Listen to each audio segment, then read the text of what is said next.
गाड़ी में हुआ है क्या? कबाड़ की गाड़ी में। भैया एक साइड रहो, पीछे रहो। साहब से रिक्वेस्ट है कि एक जगह पे जब तक मत करें, मेहरबानी करके कोऑपरेट करिए। सिविल और पुलिस एडमिनिस्ट्रेशन को कोऑपरेट करिए।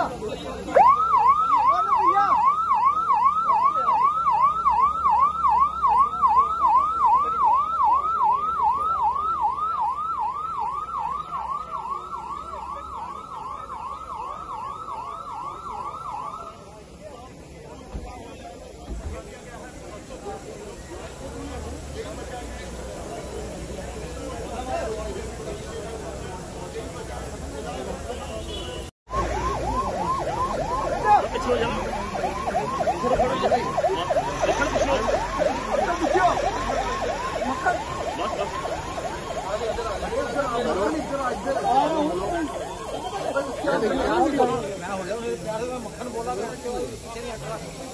तो मक्खन